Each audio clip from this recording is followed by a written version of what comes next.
Hello, everyone. My name is Jacqueline Nicole, and welcome to the Message That Got Missed. If you are hypervigilant, neurodivergent, or just a pattern spotter, please stick around. You might find this video interesting. In this video, we are going to decode the scene where Alice grows out of the White Rabbit's house. And what we're going to do is we're going to go over some of the symbols, some of the dialogue, and then the plot line and actions. And then I'm going to provide you guys with the scene at the end. And hopefully you can take everything that we reviewed, applied it to the scene at the end, and some of that nonsense will become a lot more clear. All right, so starting with symbols. Alice is always on the hunt for the White Rabbit, and the White Rabbit needs his gloves. Back in the 1600s, alchemy or the Freemasonry, actually, when you got initiated into the Freemasonry, they gave you both a white apron and white gloves. The white gloves are symbol of pure intent, pure action. And I don't mean like just like all action. I mean like innocence of action. There's no need for outside validation. You are open to corrections, things that are logical, elements of your work that you didn't know. So an initiate would get the white gloves and the white apron after they had went through the mysteries and their trials and tribulations, and they'd been initiated into the Freemasonry. With that being said, in a lot of occult teachings, mythology, esoteric stories, hands always symbolize the work that we do. Now, it doesn't have to be like punching a clock. It can be like your hobby. It can be making a house. It can be the way you wash a car. It's anything that we do with our hands that we output into the world. Divine calling. Trumpet. Trumpet is massively all over a lot of spiritual teachings. You'll see trumpets in like the Book of Revelation. There's a tarot card with the trumpet. The judgment card. It literally means divine calling. Another symbol that you're going to see is when she's in the house, there's a lot of talk about going up and down the chimney. The chimney in alchemical teachings is a lot about the transformation of something in its journey. It's going from the fiery pit, so it can be the unrefined or what needs to be burnt away, and it travels up the chimney and it becomes which is higher. Anytime you're elevated, it usually indicates higher, more spiritual, things of that nature. So the chimney is always kind of a vessel that'll take you from down to up or up to down. It's just this exchange. Please also note that smoke usually means purification and to cleanse. A lot of Native American practices is smudging, right? You smudge, so you cleanse the room with the smoke. Alice is found on the second floor of the White Rabbit's house, and this is usually indicative of somebody that is closer to the divine, on their way to the divine, or has hit some sort of divine calling. Think of it like, go tell it on the mountaintop. These are always, elevation is always seen as somebody that's more spiritual or a more spiritual journey, or it's just a more spiritual point, we'll call it. Lizard with a ladder, they call in Bill, which is actually Hermes. Hermes is the god, Hermes or Mercury is the god of exchange, the journey to alter, and you'll also notice that his staff is basically the journey of from going from lower to the higher, which is why it has wings on the top to signify this is more in the spiritual realm, the higher realm, the divine realm. And it's usually with two snakes, which is shedding the skin, which shedding the skin kind of has to do with what's going to go on in this scene. One other thing that I would like to go over is anytime you see a part of the left body in mythological teachings, occult teachings, is the left usually has to do with like the creative, the magical, the dark, the instinctive, the subconscious, things of that nature. Whereas, the right side will be that which is clear, that which you can identify, logical, rational, reasoning, things like that. Okay. So we're just going to move on to some dialogue. Some of the things that they say in this scene are either funny or they have dual meaning. Dual meaning is something that pretty much always happens across all occult teachings, mythology, and so on and so forth. Lewis and Carroll was really good when he wrote the original Alice in Wonderland. Is he uses a lot of doublespeak. So, for example, I'm late. The White Rabbit's always running around and talking about being late. This movie is basically how to get out of the rat race, find yourself, love yourself, and just thrive within your own life to your own makings. Um, when doing that, you're reviving the spark of life. You're really getting into life. So, what's the opposite of spark of life or into life? Well, he's late. Late. So one of the other first lines is, go get my gloves. And then she says to the White Rabbit, well, goodness, I'll be taking orders from Dinah next. So when he tells you to go get your gloves and he uses his trumpet to do it, he says, hey, here's your divine calling. It's your passion. It's your hobby. It's whatever it is with the output, the hands, the passion. And this is a play on words because when she was at the beginning of the movie, when she's sitting on the riverbank with Dinah, we know her cat's name is Dinah.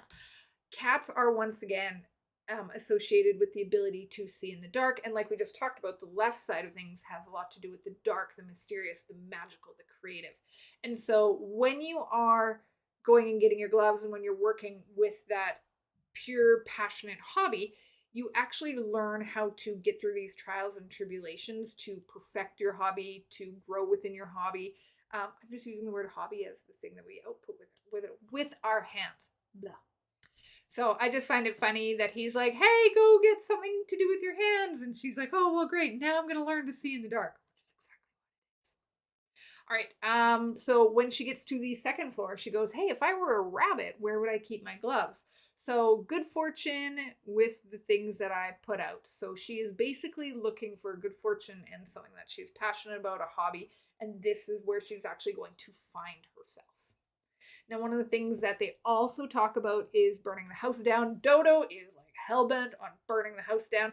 And there's a couple things that we have to look at within this statement. First one is going to be the idea of a house. And a house always represents any conglomerate that has potential for opposing viewpoints, agreeing viewpoints, or for those viewpoints to be flexible and work together or to cause conflict. So a house could be seen as an individual. Within ourselves, we have different narratives, right? Sometimes we have internal conflict, sometimes we're all good. House could also mean something such as a family. You have different members of the family that may see things differently. House could also mean a community or a town. And if we're really gonna like start to stretch it, you could think of like the staff members you work with, things like that. Also, we're gonna look at the word burn. So burn in alchemical teachings, this is also with the fireplace, is just to get rid of anything that isn't beneficial to what is happening. It's to purify, to cleanse, to get rid of the excess. So what he's saying when he talks about burning the house down has to actually do with the plot lines that we're going to visit in a couple slides. Dodo also tells Bill, you're passing up a golden opportunity. You could be famous. This actually kind of is the same thing that he's pointing to. Anytime in alchemical teachings that you see gold, it means that which is purified, that which has gone through its trials and tribulations. They always talk about changing base metals into gold. It's just a purifying process.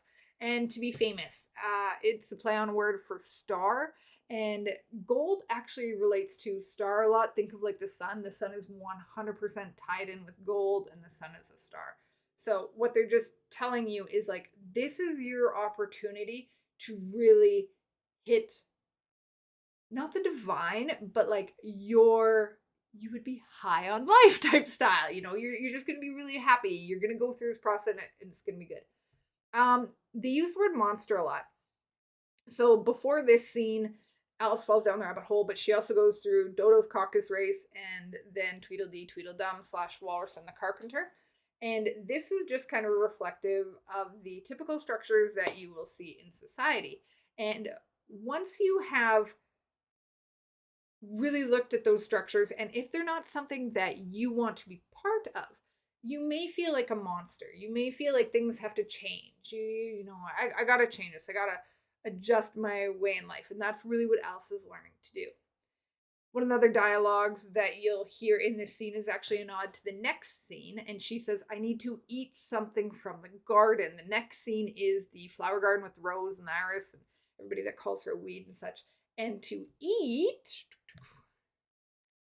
eating. You'll notice that whenever Alice eats something, she either grows or she shrinks. And it's a change of perception, right? When you're really small, you'll see the world differently. And when you're really big, you'll see the world differently. So anytime she's eating, it causes a change in perception. But what is eating? So you'll actually hear this in a lot of spiritual teachings. Eating is almost like reflecting on thoughts. So in Christianity, you have our daily bread, which is usually like a Bible verse or a Bible story to reflect on, to think about, to chew in your mind, to go over. We also have this in modern day. We have the saying food for thought, which is once again something that you chew on, something that you go over, and something that can potentially affect the way that you see the world. So that's what that is. Bill being shot out. So in this scene, Bill ends up getting shot out of the house just before Alice shrinks down and leaves the house. And once again, what it's actually relaying is that through the journey of Hermes is how you get out of these structures that have been imposed on you by the caucus race and by the walrus and the carpenter, we'll call it. Burning the house down. So once again, to burn is to purify, basically. To get rid of what is unnecessary and to keep what is necessary or what is good. Once again, house means self. So we're going to purify the self. We're going to go over and take out all the excess and keep what is good. All right. Actions and kind of plot lines. So I call this the Russian doll. A lot of mythology follows this. The Russian nesting dolls. A lot of mythology follows this, and you'll see it in a few of Disney's movies. So what actually happens is the white rabbit comes in, the dodo comes in, Bill comes in, and they all experience the same thing, which is why I call it a Russian doll. The white rabbit comes in and he notices that Alice grew and she became a monster and he doesn't want to get her out of the house. So he's going to go get the dodo bird, but the dodo bird doesn't want to get her out of the house either. So he's going to go get Bill, which really doesn't want to get him out of the house. But what this is the white rabbit is, in this point, it's your life, your time spent on Earth. It can also mean good fortune, but Alice in Wonderland, we're kind of following him around because he's got the pocket watch that it symbolizes life. Dodo bird, as we reviewed in the 2 laws that govern Alice in Wonderland movie, the nonsense law and the contrary-wise law, I'll put the card here somewhere. Dodo can be what it's not. So instead of being a stupid bird, it can be a really intelligent bird or a really high bird. And a lot of times you'll see birds like the eagle be associated with the divine. So in life, the white rabbit, you realize you're a monster and you go, dear God, can you get me out of this? And of course, God's going to tell you no, but he's going to give you a pathway to get out of it. And that is Bill / Hermes. So when Bill refuses to go get her out of the house, you can think of it like, I don't know what hobby or what output to go through. I don't know what my path is. And then eventually he gets it. You will also notice that the dodo convinces Hermes to tie his tail around its neck and drag it out of the chimney. So we're the tail and the neck. So top and tail, the good and the bad, the up high and the below. And he's saying to combine it, right? Put it around its neck or even potentially swap places and pull it out the chimney.